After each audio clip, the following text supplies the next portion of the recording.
Good afternoon, Ambassador Nico. My name is Rumayso, and I'm honored to speak with you today. As a young advocate from Tajikistan who's interested in water and sustainable development, I'm very excited to hear your opinion on water, climate, and youth engagement, especially since you know the Netherlands landscape and since Netherlands is known as a global leader in this sphere. Thank you for joining us today, and thank you for continuing to support the youth voices in Central Asia. Now, with your permission, I'd like to start with a few questions. The first question is that the Netherlands is widely recognized for its great water supply and water management, water purification. So how can Tajik youth learn from Dutch approaches in water management and water efficient use? Thank you very much, and first of all, thank you very much for inviting me, because it's a pleasure to be back in Tajikistan and to have this conversation. This afternoon we had a conversation with a group of youth representing Tajik youth in the field of water management, and that is, I think, already something very specific. The Netherlands is indeed big in water management for good reason. A huge part of our country is below sea level, so we have to make sure that whatever development there is in the world in the field of water, that we know about it, and that is why we always have invested in that particular aspect. Tajikistan and the Netherlands share interests in that regard. At the same time, we are miles apart, worlds apart, I would say. Your lowest point is still much higher than our highest point in the Netherlands. We are fighting the sea and you are dealing with mountains and glaciers. So that also gives a kind of a very unexpected joint effort, I would say. Tajikistan on the one hand, the Netherlands on the other hand. So if we can combine our forces in the field of water management, I think we together can learn a lot, and we can perhaps also be useful for the rest of the world. So I would not focus too much on how in the Netherlands we have organized things.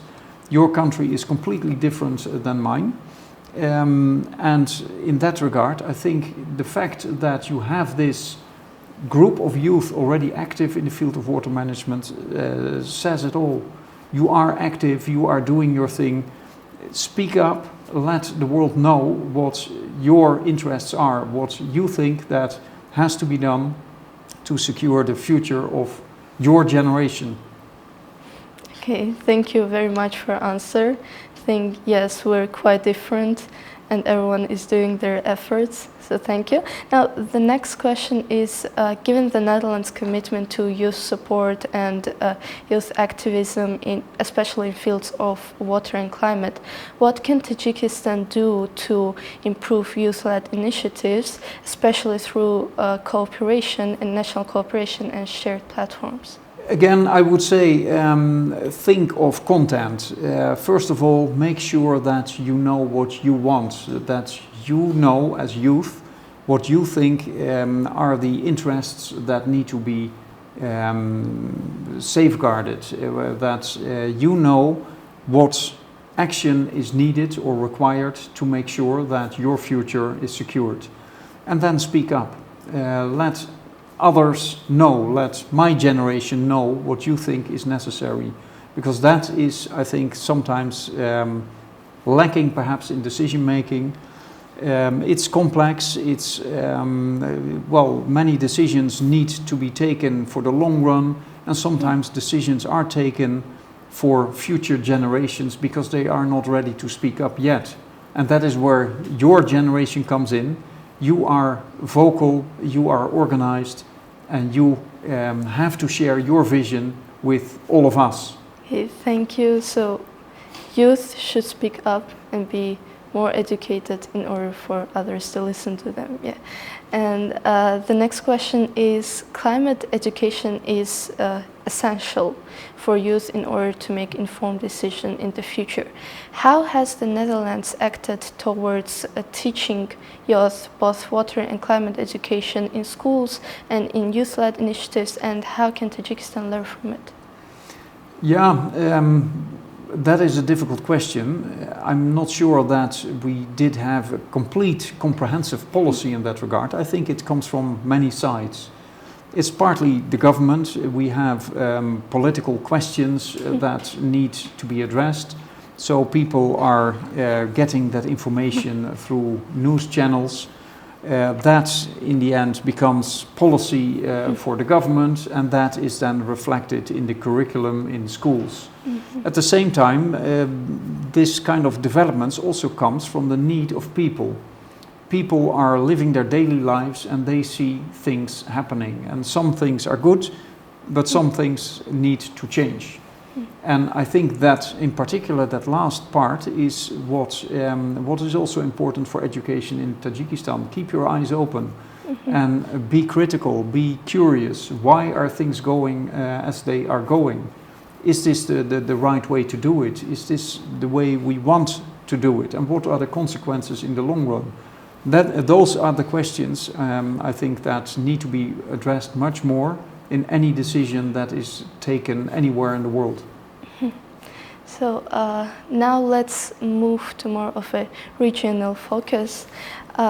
As global climate challenges need more inclusive solutions, how can Dutch Embassy help regional youth conversation connect between Central Asia and Europe, and how can they help in order to make to know more about each other's problem and about solutions we can take together?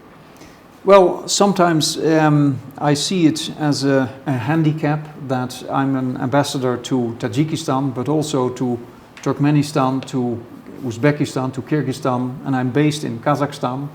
So I have to cover 5 countries. At the same time, the advantage is, and that is what I realize more and more, that I get to know all the countries to a certain extent. Perhaps not as good as my colleagues who are based in one of those countries, but we see the regional differences and similarities, and that makes the life of me, of my embassy staff, I think very valuable in that sense. We can add our regional experience to policy making in the Netherlands. And what can we do? I think it's always important to realize that for us in the Netherlands, that Central Asia is a big part of the world, is an important part of the world. And that it's not just the Aral Sea that is drying up, but it's a wide system of rivers, of glaciers, and of 60 to 80 million people living together in this part of the world. And we have interests here. We need to work together to address the challenges you face. I think that Central Asia is one of the quickest warming parts of the world. The Caspian Sea is drying up. Those developments will have effects on a global level, and therefore also on the Netherlands.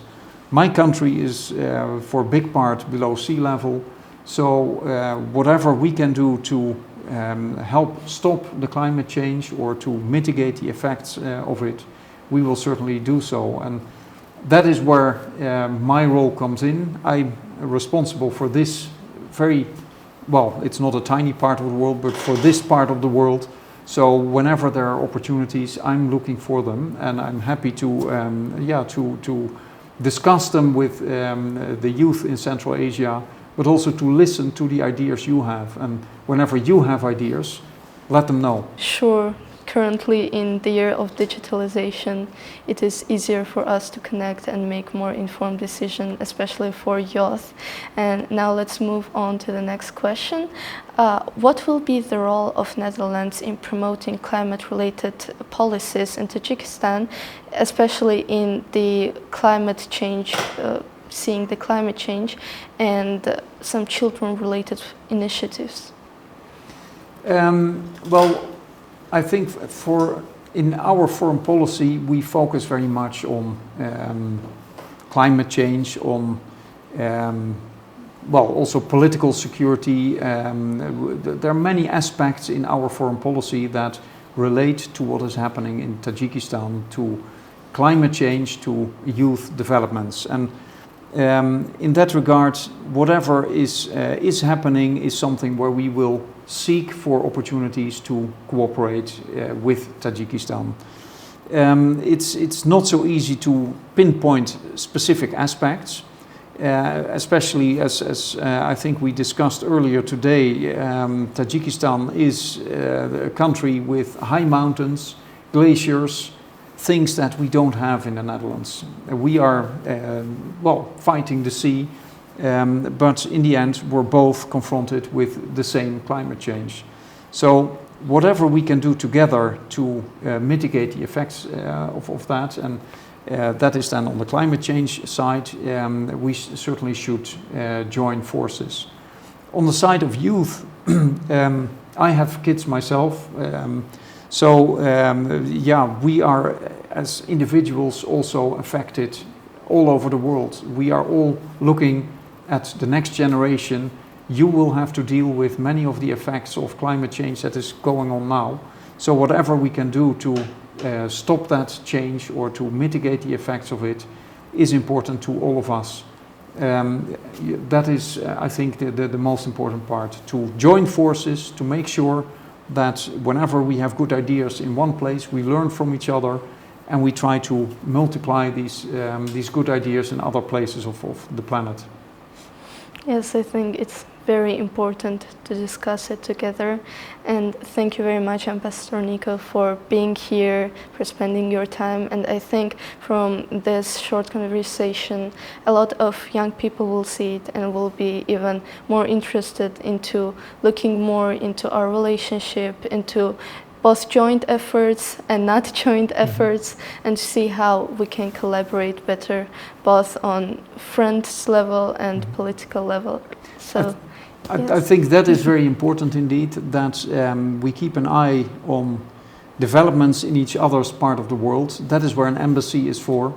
But I also very much hope that people-to-people contacts of your peers with your counterparts in the Netherlands is going to lead to new ideas, to new initiatives, so that together we can make sure that this planet remains habitable. Yes. So thank you very much for the invitation. Thank you for being here. And good luck with all the initiatives. Thank you. Thank you.